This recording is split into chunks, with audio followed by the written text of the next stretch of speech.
what triggers this actually? When you think that people say that they have mental health problems. So actually, what are the things that really could trigger this kind of thing? Um, you mean their thought process that Yes. there's something Yep. wrong with them? Correct. It's because people are not well informed. It's because they don't know very much about something, and because they don't fully understand it, they don't understand it well. Satu, and then they've never checked in with Okay. a mental health practitioner. Mm-hmm. So their thought process is that something's wrong with me. Yeah. Um, just because we are on the topic, macam anxiety for example, ataupun stress. These are two things that have got so much of bad press for a very long time. Bad press maknanya orang dengar je, and immediately there's this like a pullback that it's a bad thing. When you experience stress or experience anxiety, that's an indication of not there's something wrong with you, there's something right with you. Okay. Because a healthy, normal individual will respond to stress, will respond to anxiety. Tapi disebabkan respons itu has sudah benda tu dah dicaci untuk satu masa yang sangat lama. Okay. Ya, kita punya respons kepada anxiety. Kenapa lah kau ni? Kenapa kau asyik risau tu? Okay. Why you thinking all the time? Why are you talking about it all the time? Yeah, right. Okay. Yeah. Okay. So and then one is the experience. The experience is very uncomfortable. The experience of responding to a stress situation or an anxiety situation is uncomfortable to start with, Okay. right? It is uncomfortable because kita akan rasa, and different individuals will respond differently. Tapi biasanya kita akan rasa you tense up. Some people experience palpitation, dia punya heartbeat, jantung berdegup. Some people start to sweat. Some people, they may break down if it's a bit more overwhelming.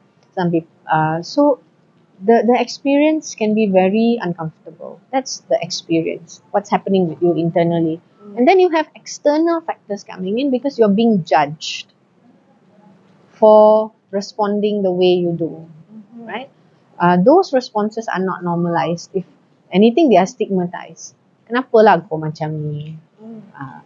So kenapa kau tak boleh jadi macam so and so and so? Being compared to other people yang orang lain nampak macam stable je. Okay. But without taking into account so many things like support systems.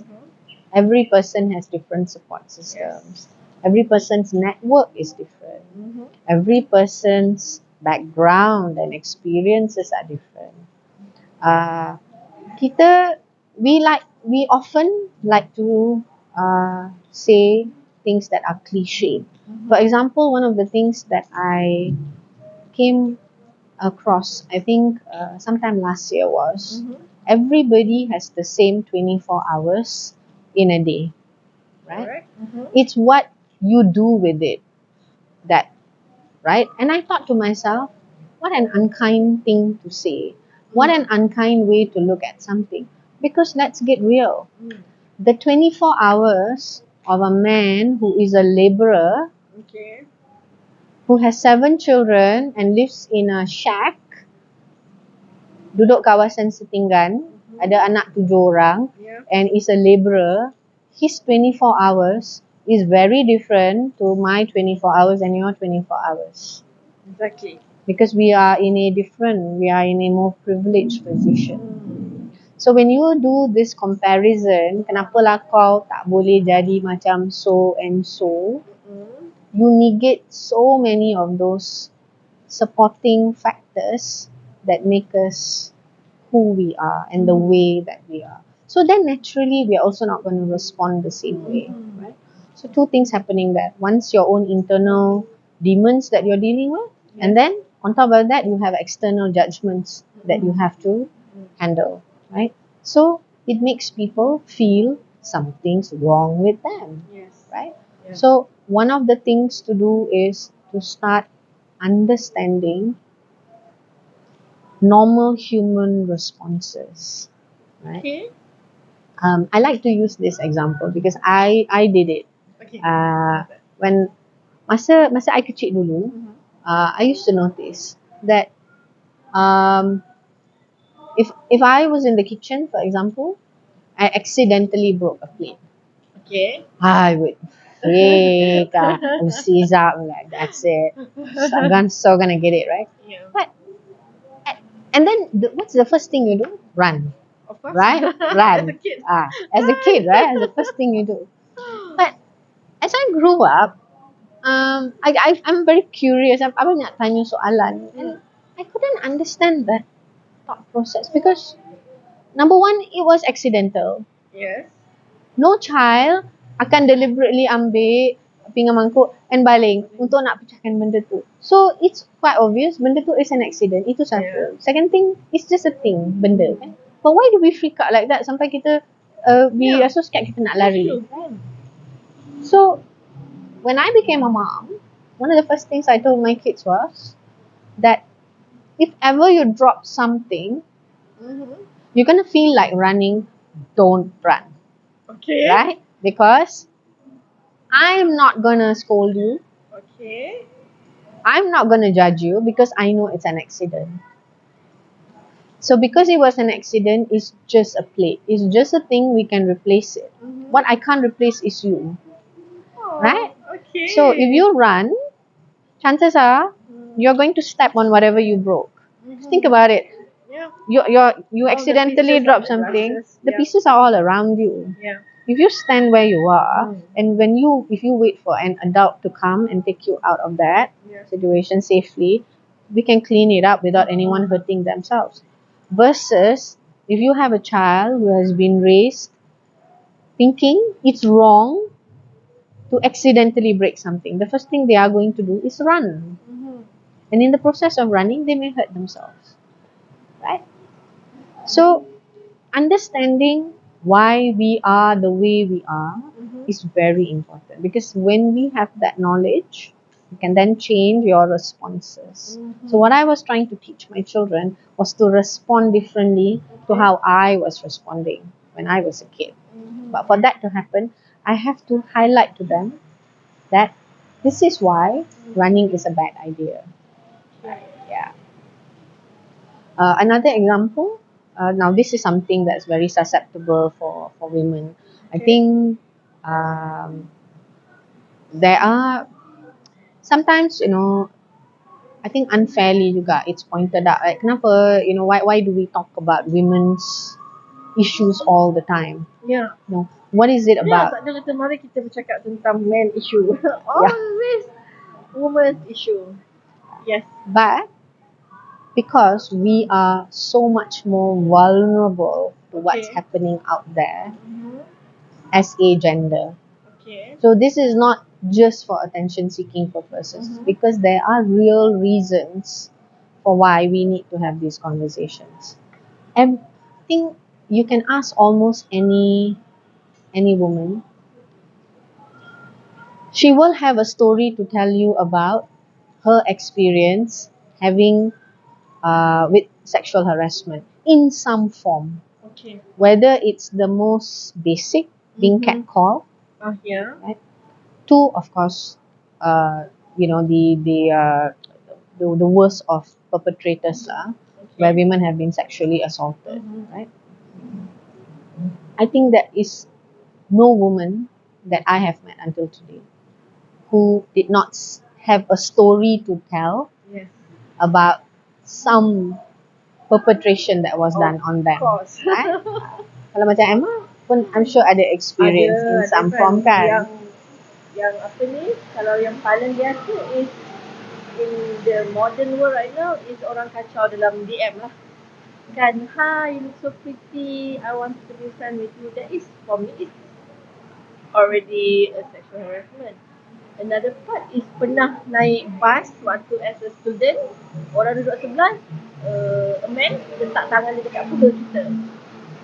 And then when I jerit, bus berhenti, he ran away. Dia turun dekat tengah-tengah highway tu. So that is one part of it. And waktu sekolah rendah, banyak kan, not satu.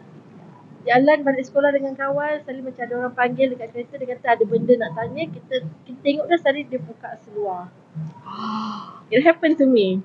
In front of my house, I dengan my schoolmate, kita orang jerit, and he drove away, and petang tu my parents bawa pergi Malapos lah buat report. So rupanya banyak kes dekat kawasan rumah, ada this one guy, dia ada issues lah, mental issues. So that guy I think got caught lah.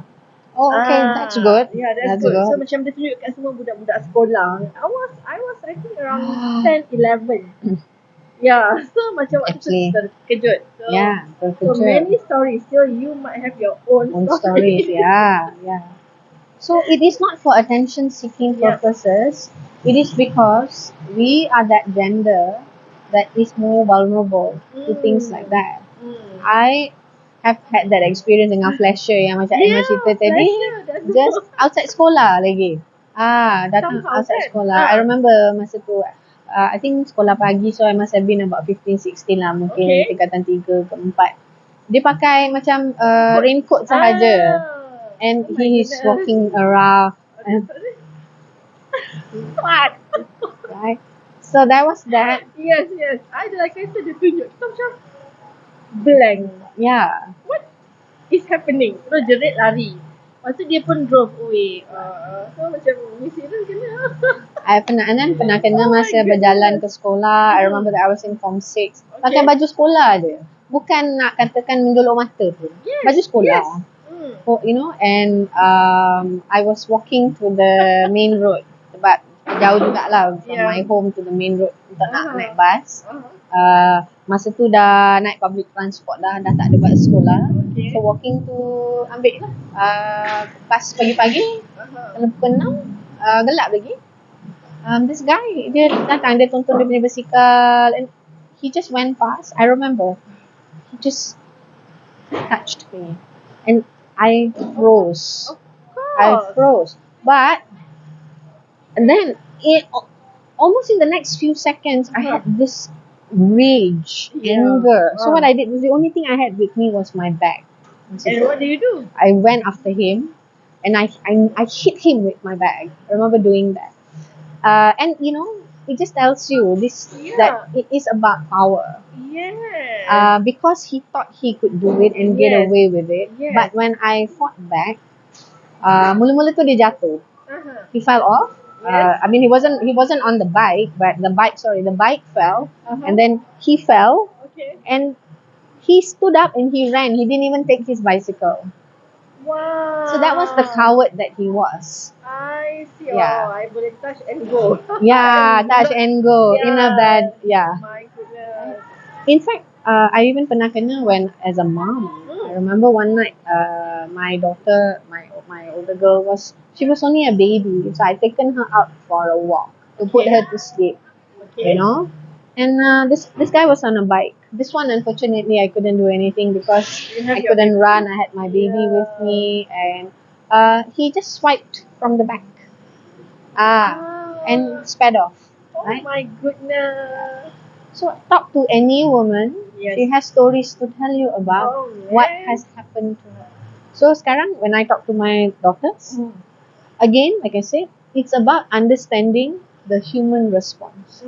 Kita akan gugup because I think one of the most unkind things we tell our daughters is, or even our sons, why didn't you do anything? Yes. Normally that's the first response. Like as if they purposely don't want to do something. Because the normal human reaction to that is the freeze response. When you have the threat, a sense of threat, bila kita ada persepsi that there is a danger, kita akan sama ada fight, kita akan lawan, fright, kita takut, gugup. So these are the two things that usually will happen.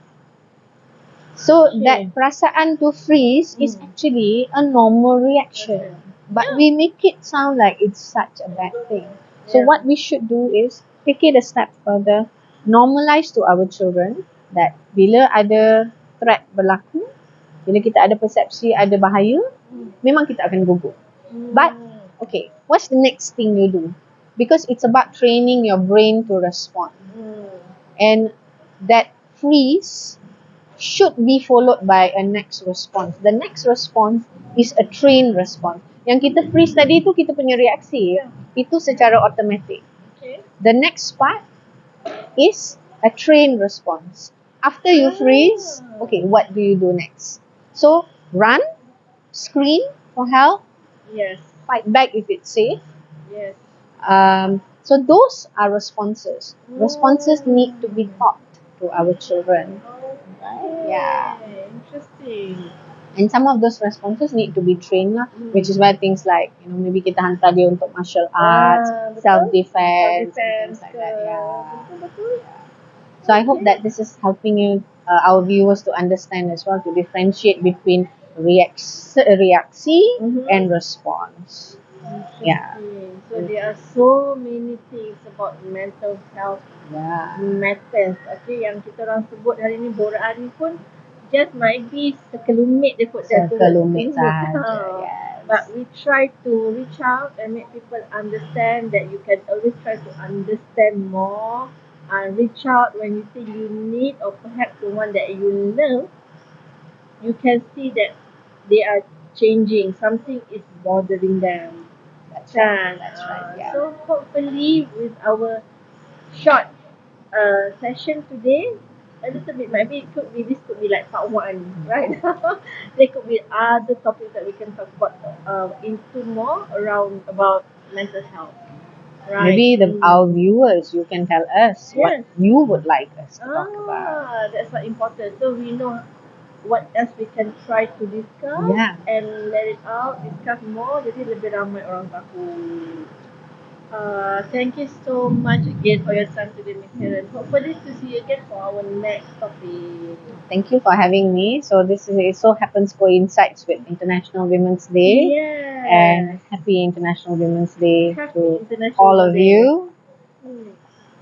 Bye. Thanks.